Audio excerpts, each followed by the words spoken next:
Friends, स्वागत है आप सभी का मेरे इस चैनल कॉन्सेप्ट बाय आरडी में।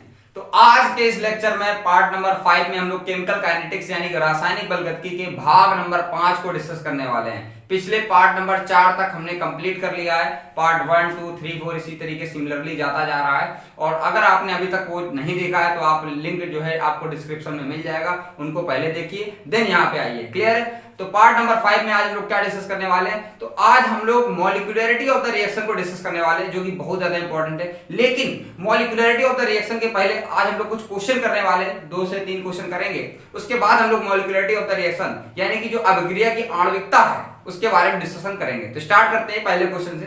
पहला क्वेश्चन हमें क्या दे रखा है, for a reaction 2p + q gives as following data अपने को दे रखा है कलेक्टेड, और हमको निकालना क्या है इसमें निकालना है कैलकुलेट करना है ऑर्डर ऑफ रिएक्शन, और ये हमें टेबल दे रखी है।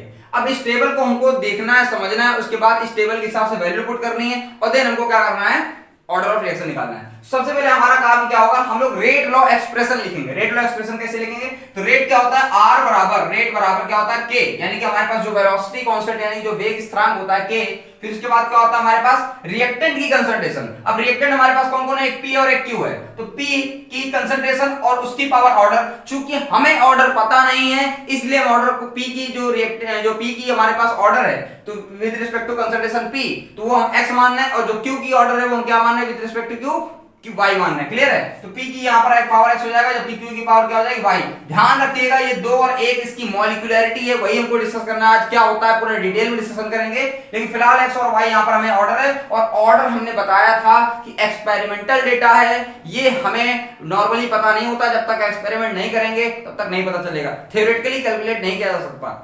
अब बात करते हैं हम लोग, नेक्स्ट बात करते हैं। अब यानी कि देखिए ये हमें रेट गिवन है, ये हमें P की कंसंट्रेशन दे रखी है और ये हमें Q की कंसंट्रेशन दे रखी है। यानी एक बार हम P की कंसंट्रेशन ये रखेंगे, एक बार Q की कंसंट्रेशन ये रखेंगे और रेट यहाँ पे ये रखेंगे। सेकंड में जब हम लोग बात करेंगे, सेकंड जब हम लोग इक्वेशन बनाएंगे उस केस में P की कंसंट्रेशन ये रखी जाएगी, Q की हमारे साथ ये रखी जाएगी, और हमारे पास जो रेट है वो ये रखा जाएगा। एक एक करके हम लोग इक्वेशन बनाते हैं और x और y की वैल्यू हमको फाइंड आउट करनी है, और अगर x और y की वैल्यू फाइंड आउट हो गई तो y ओवरऑल ऑर्डर हो जाएगी, x + y = order of reaction overall. Clear है? तो अब हम लोग बात करते हैं r की वैल्यू कितनी दे रखी है, r की वैल्यू दे रखी है 0.012 इक्वल टू k, हमें पता नहीं है, k की वैल्यू k रख देंगे। सिंपल p की कंसंट्रेशन कितनी दे रखी है 6 × 10⁻² की पावर x हो जाएगा।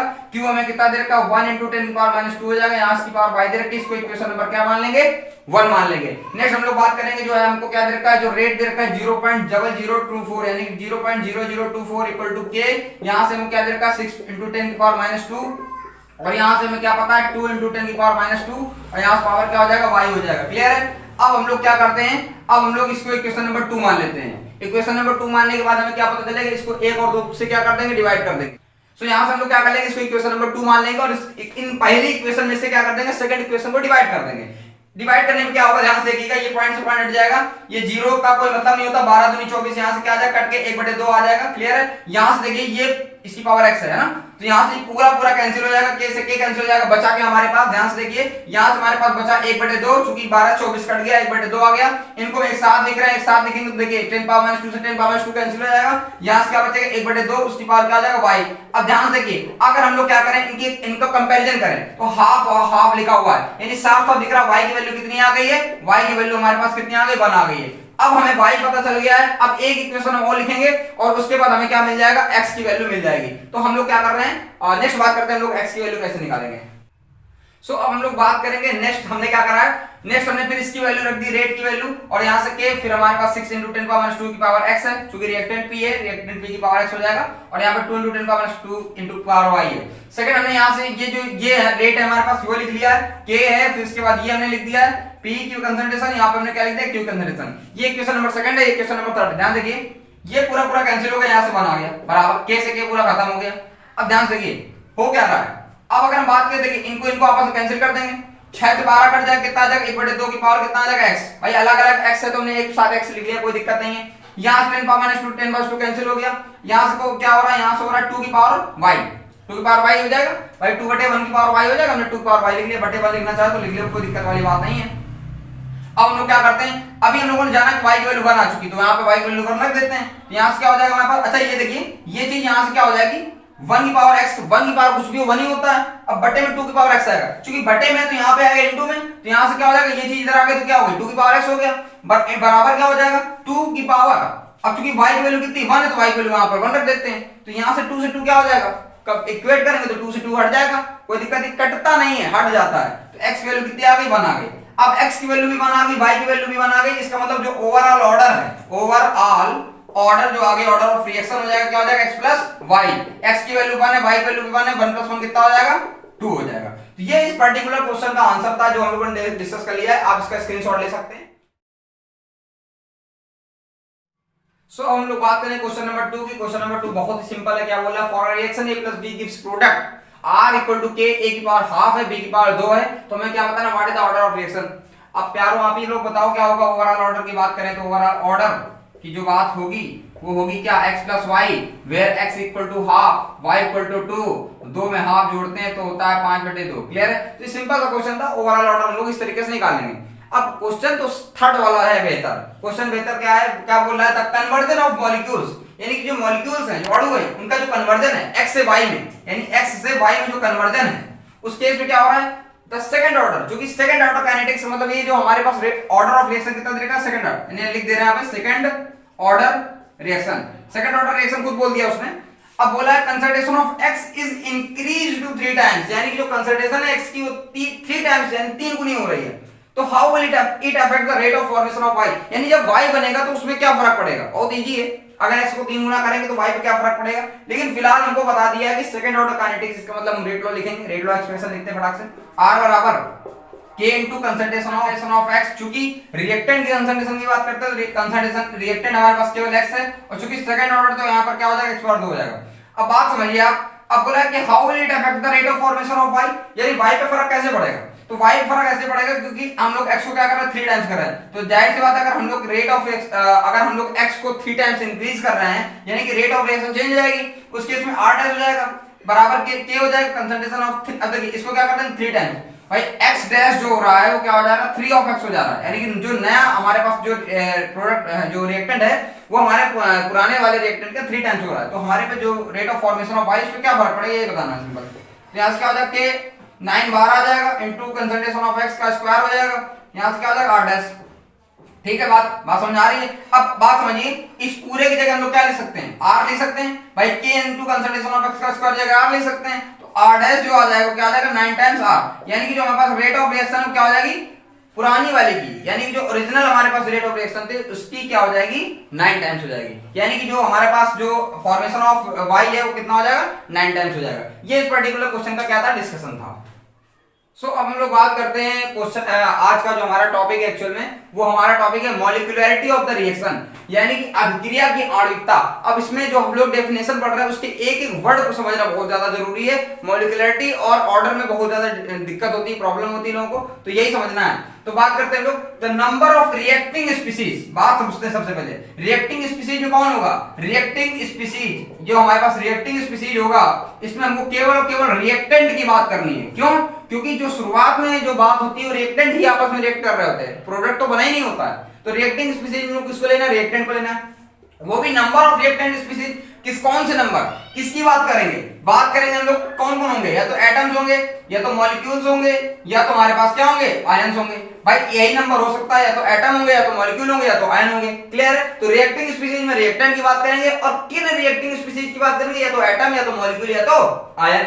इन elementary chemical reaction, elementary chemical reaction का मतलब समझते हैं, एलिमेंट्री केमिकल रिएक्शन का मतलब होता है single step reaction, single step reaction, यानी कि मॉलिक्यूलरिटी हम केवल उन्हीं की डिफाइन कर सकते हैं जो केवल सिंगल स्टेप में हो रही हो। ऐसा नहीं है कि जो कॉम्प्लेक्स, यानी कि जो कॉम्प्लेक्स रिएक्शन होती हैं, यानी एक से ज्यादा स्टेप में होती है, उनकी हम मॉलिक्यूलरिटी डिफाइन नहीं कर सकते। एग्जांपल के लिए, फॉर एग्जांपल जैसे हमें ए से बी बनाना है, अगर ए से बी सिंगल स्टेप में बन जाता है तो इसकी मॉलिक्यूलरिटी डिफाइन की जा सकती है। बट अगर आप क्या कर रहे हैं, पहले ए से सी बना रहे हैं, देन सी से फिर बी बना रहे हैं, देन इसकी मॉलिक्यूलरिटी डिफाइन करना पॉसिबल नहीं है। तो आपको समझ में आ गया होगा एलिमेंट्री केमिकल रिएक्शन का मतलब ये है कि सिंगल स्टेप में कंप्लीट होनी चाहिए, नॉन कॉम्प्लेक्स रिएक्शन होनी चाहिए, ना कि कॉम्प्लेक्स रिएक्शन होना चाहिए।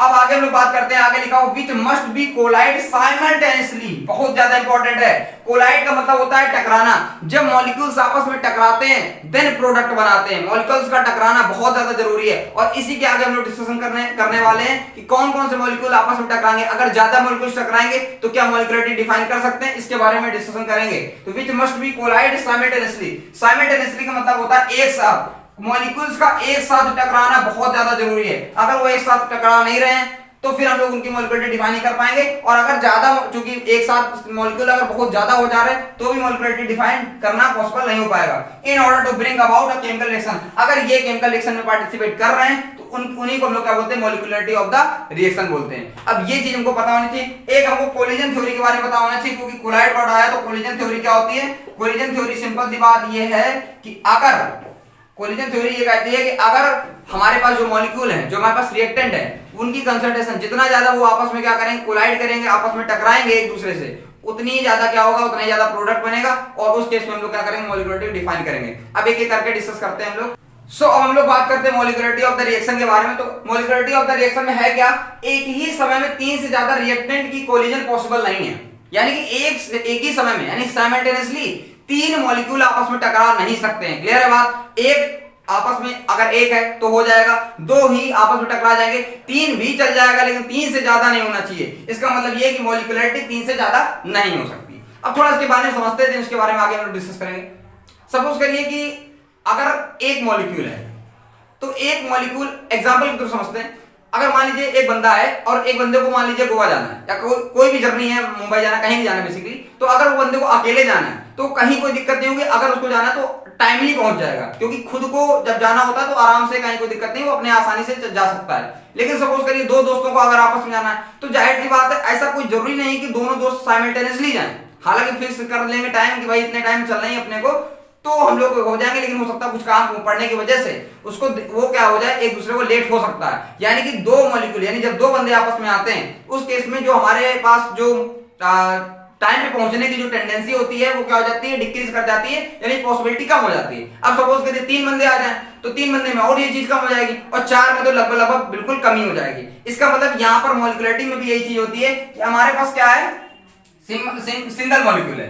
सिंगल मॉलिक्यूल अगर है हमारे पास, तो यहाँ पर इसकी मॉलिक्युलरिटी हम लोग आराम से डिफाइन कर देते हैं, और इस केस में मॉलिक्युलरिटी बहुत अच्छी होती है। इस टाइप की मॉलिक्युलरिटी को हम लोग क्या बोलते हैं, यूनिमॉलिक्यूलर। क्या बोलते हैं, यूनिमॉलिक्यूलर। हिंदी में बोलते हैं एकाणुक, है ना, एकाणुक। अगर एक है तो कहीं कोई दिक्कत नहीं, आसानी से जो है मॉलिक्युलरिटी डिफाइन की जा सकती है।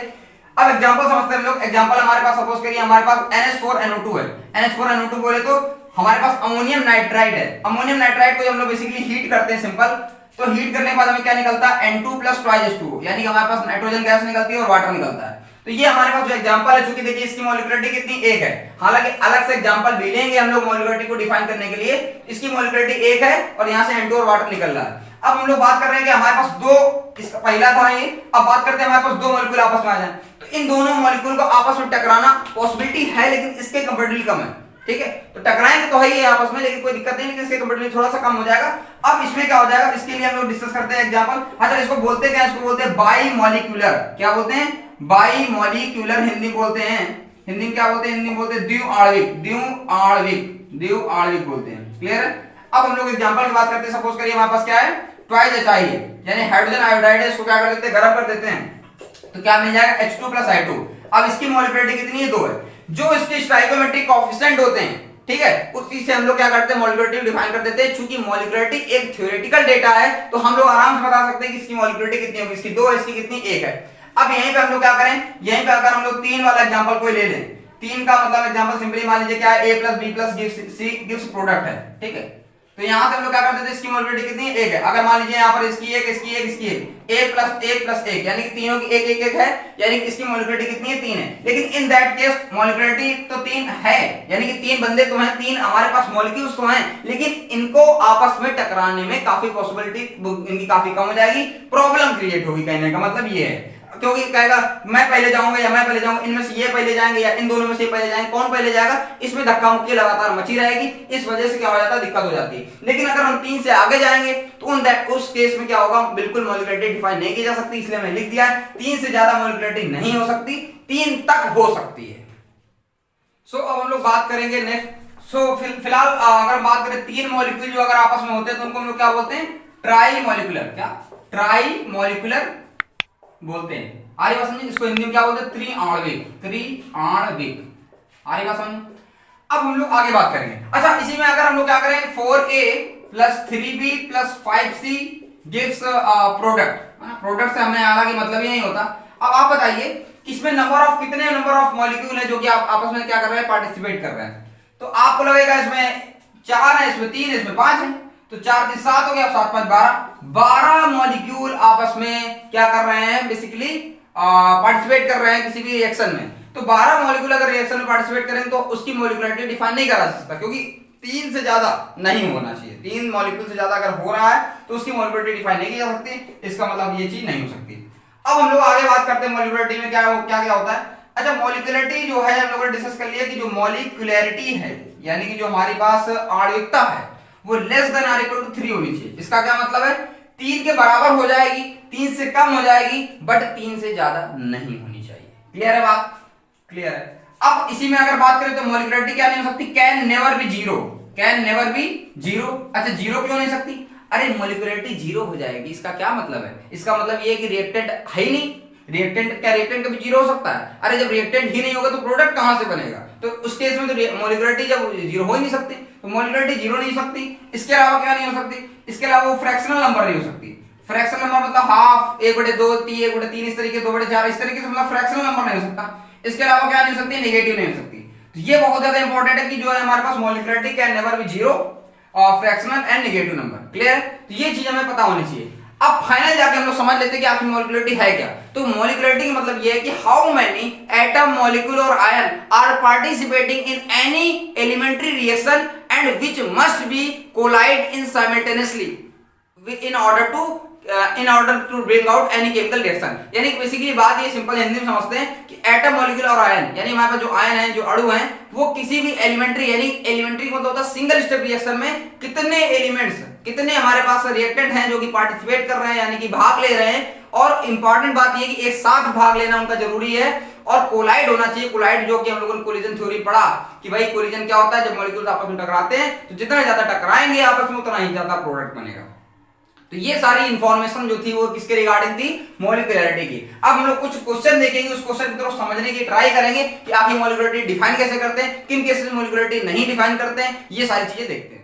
सो अब हम लोग क्या करते हैं, कुछ एग्जांपल लेते हैं मॉलिक्युलरिटी को फाइंड आउट करने के लिए। तो some examples to find out molecularity, यानी कि आणविकता को निकालने की कुछ एग्जांपल्स, यानी कुछ उदाहरण।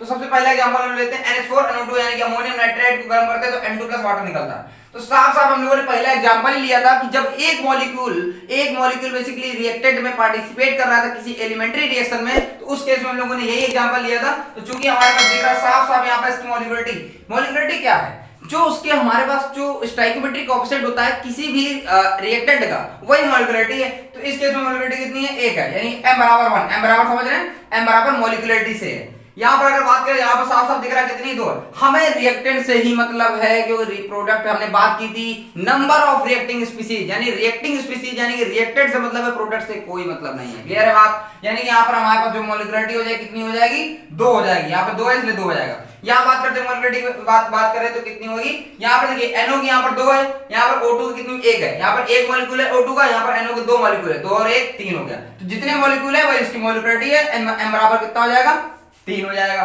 यहाँ पे अगर बात करें, यहाँ कितना हो जाएगा, 6 3 9 और 1 10, मॉलिक्युलरिटी 10 हो जाएगी।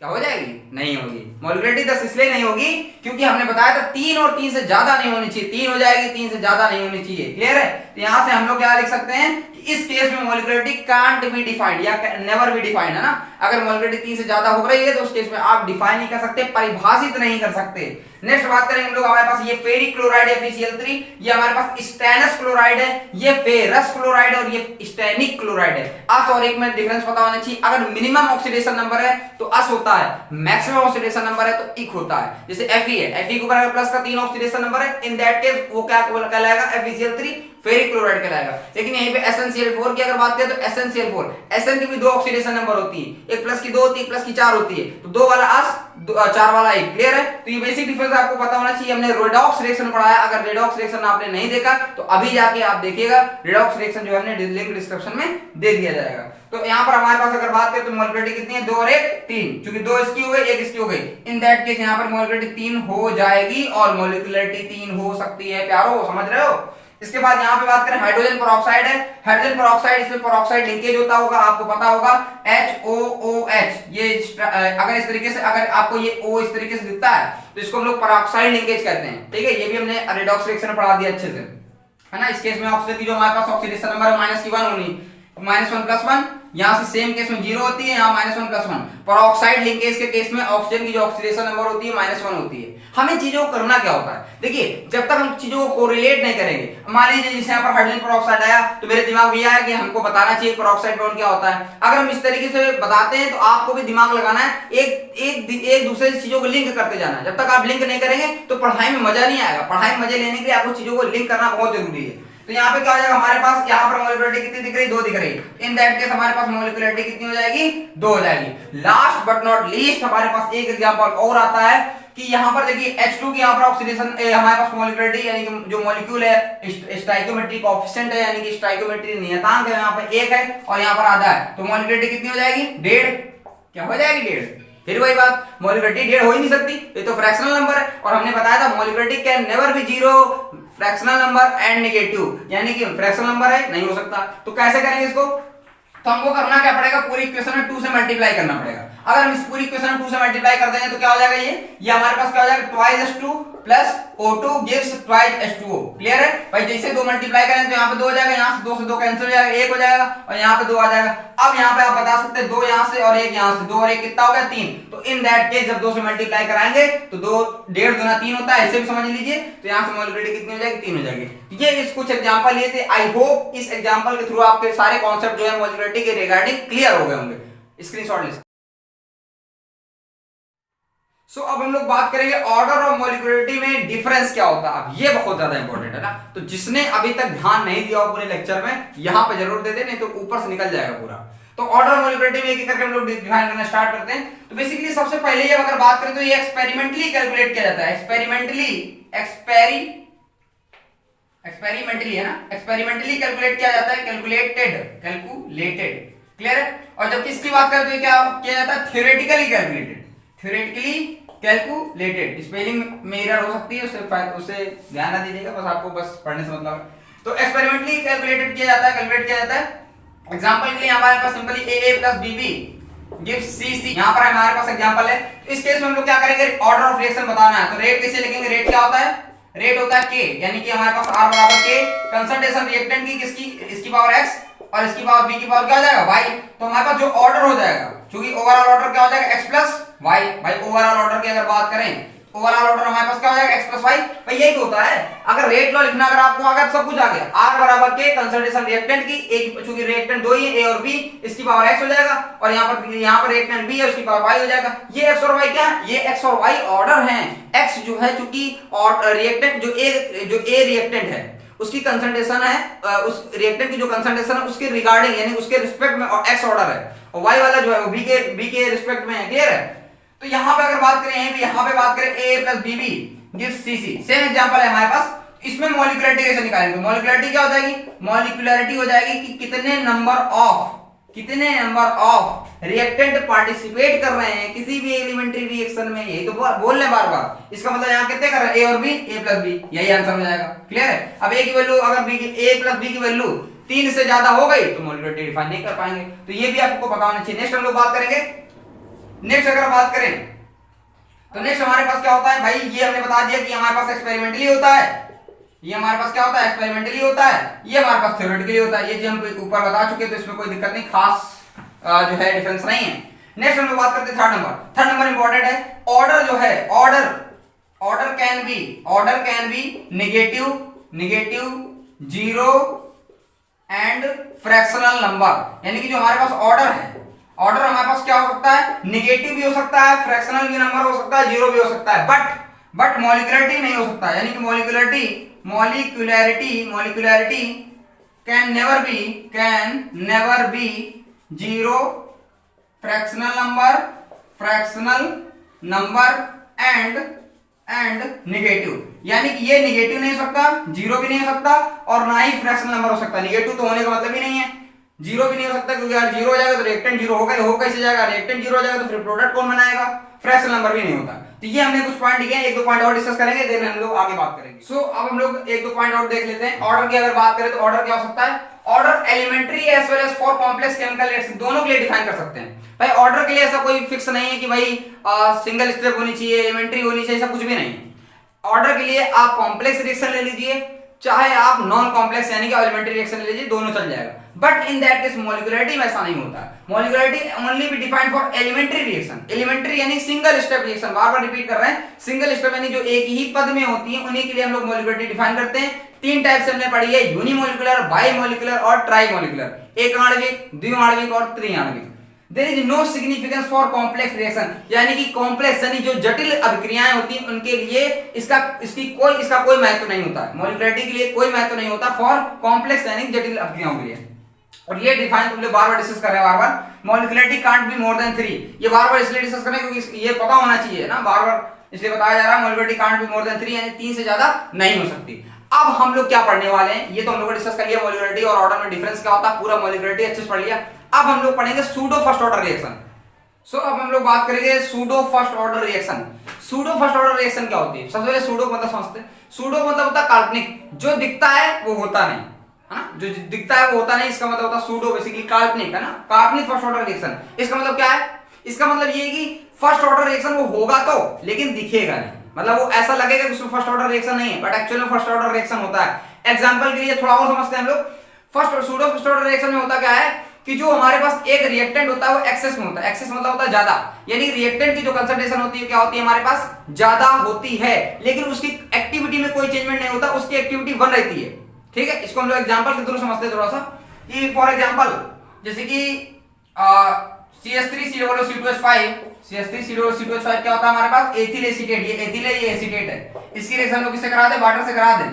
तो वाटर से कराने के बाद हमारे पास क्या निकलता है, CH3COOH, यानी कि हमारे पास एसिटिक एसिड, और हमारे पास क्या निकल जाता है, एथिल C2H5OH। ठीक है, अब बात समझिएगा। अब बात क्या हो रही है, T=0 पे और T= हमारे पास इंफिनिटी पे। T=0 पे हमने सपोज करा कि हमारे पास जो वाटर है, वाटर की कंसंट्रेशन बहुत ज्यादा है। वाटर यानी कि कंसंट्रेशन ज्यादा होने का मतलब क्या है, ये एक्सेस में है, ज्यादा है। ठीक है, तो T=0 पे हमने मान लिया इसकी जो हमारे पास कंसंट्रेशन है 0.1 है, और इसकी हमारे पास जो हमारे पास वाटर है इसकी कंसंट्रेशन कितनी, 10 है, और अभी प्रोडक्ट बना नहीं, T=0 पे 0 है। अब T=इंफिनिटी पे क्या होगा, इंफिनिटी पे होगा 0.1 माइनस 0.1, क्योंकि इंफिनिटी में पूरा रिएक्टेंट कंज्यूम हो चुका होगा, तो ये तो 0 हो गया, यानी पूरा खत्म। अब इसकी क्या होगा, 10 माइनस 0.1 हो जाएगा, और ये चूंकि 0.1 बनेगा, भाई इसमें कम हो जाएगा, इसमें बन जाएगा, मतलब चूंकि प्रोडक्ट बनना तो बन जाएगा। अब बात समझिए होता क्या है, भाई देखिए, अगर ये एक्सेस में है, एक्सेस में होने का क्या मतलब है, जो हमारे पास प्रोडक्ट बनेगा वो तो लिमिटिंग रिएजेंट के हिसाब से बनेगा ना, यानी जो कम है उसी हिसाब से प्रोडक्ट बनेगा, जो ज्यादा है उसके हिसाब से नहीं बनेगा। अब लिमिटिंग रिएजेंट एक नया वर्ड है, इसको समझते हैं। लिमिटिंग रिएजेंट से क्या मतलब है, सपोज करिए हमें चाय बनाना, चाय बनाने के लिए 2 चम्मच चीनी की जरूरत है, और 1 कप चाय की, 1 कप चाय 2 चम्मच चीनी, और चाय लगती है 1 कप, 1 जो है चम्मच चाय लगती है। तो उस केस में क्या होगा कि हमें चाय बनानी है तो आराम से बन जाएगी, यानी 2 कप चाय बनती है। अगर मान लो 1 कप दूध लें, 2 चम्मच चाय लें, तो हमें 2 लोगों की चाय मिल जाती है। लेकिन अगर हम लोग के पास चीनी बहुत ज्यादा है, चीनी एक्सेस में, बट जो दूध है वो हमारे पास लिमिटिंग है, दूध हमारे पास कम है, दूध हमारे पास 1 जो है कप है, तो क्या चाय आप 2 से ज्यादा लोगों के लिए बना सकते हैं, क्योंकि 1 कप चाय से, 1 कप दूध से 2 लोगों की चाय बन रही है। तो आपके पास चीनी चाय जितनी हो, लेकिन चाय तो आप दूध के हिसाब से बना पाएंगे ना। इसका मतलब क्या है, कौन डिफाइन करेगा कि चाय कितनी बनेगी, लिमिटिंग रीजन डिफाइन करेगा। इसको हम लोग सब basic concept of chemistry class 11 में पढ़ते हैं, इस पूरा टॉपिक है अपने आप में। ठीक है, तो यहाँ से हमको पता चला कि जो लिमिटिंग रिएजेंट है, यानी जो दूध है, वही डिफाइन करेगा आखिर चाय कितनी बनेगी। तो यहाँ पर भी वही चीज है कि भाई ये डिफाइन करेगा हमारे पास कौन, एथिल एसीटेट, क्योंकि इसकी हमारे पास कंसंट्रेशन कम है, तो इसके हिसाब से बताया जाएगा प्रोडक्ट कितना बनेगा, उतना ही बनेगा। देखिए उतना बन भी रहा है, क्लियर है। तो यहाँ से हमको इससे कोई यानी कि जो हमारे पास जो रिएक्टेंट हमारे पास एक्सेस में है, उसकी कंसंट्रेशन में कोई चेंजमेंट नहीं होता, इसकी एक्टिविटी 1 होती है। इन दैट केस हम लोग जो रेट लिखते हैं, तो R बराबर क्या हो जाएगा K इंटू कंसंट्रेशन किसकी, जिसकी कंसंट्रेशन में चेंजमेंट होता है केवल उसी से हमें मतलब होता है, बाकी हमें जो एक्सेस में उसे कोई मतलब नहीं है। हालांकि आना तो ये भी चाहिए था लेकिन ये नहीं आ रहा क्योंकि एक्सेस में इसके कोई मतलब ही नहीं, इसके हिसाब से कोई चीजें हो ही नहीं रही है, चल तो रही है इसके हिसाब से, तो जो हमारे पास रेट हो जाएगा उसके हिसाब से, तो हमारे पास की ऑर्डर कितनी हो जाएगी, 1 हो जाएगी। लग तो रहा था हमारे पास ऑर्डर 2 होना चाहिए लेकिन जो लगता है वो होता नहीं, आपको पता है, तो ऑर्डर यहाँ पर कितनी 1 है। अच्छा मॉलिक्यूलरिटी की बात करें तो मॉलिक्यूलरिटी कितनी हो जाएगी, एक यहाँ से और एक यहाँ से, तो ओवरऑल मॉलिक्यूलरिटी की बात करें तो कितनी हो जाएगी, 2 हो जाएगी। ये हमने पर्टिकुलर एग्जांपल डिस्कस किया सूडो फर्स्ट ऑर्डर रिएक्शन का। एक एग्जांपल हम लोग और ले सकते हैं, जैसे हमारे पास सपोज करिए सुक्रोज है, सुक्रोज का फॉर्मूला क्या होता है C12H2211, और ये हम लोग क्या कर देते हैं, इसका हम लोग क्या कर देते हैं, हाइड्रोलिसिस कर देते हैं। हाइड्रोलिसिस का मतलब क्या होता है, हम लोग वाटर सिलेक्शन करा देते हैं और इन प्रेजेंस ऑफ आप ले सकते हैं जाइमेज ले सकते हैं, कुछ भी ले सकते हैं, है ना, जो भी आपको क्योंकि जो भी लेना हो, जाइमेज ले लीजिए, इन्वर्टेज ले लीजिए, कुछ भी ले लीजिए, तो हमको क्या मिल जाता है, ग्लूकोज मिल जाता है C6H12O6, और हमें क्या मिल जाता है, फ्रक्टोज मिल जाता है।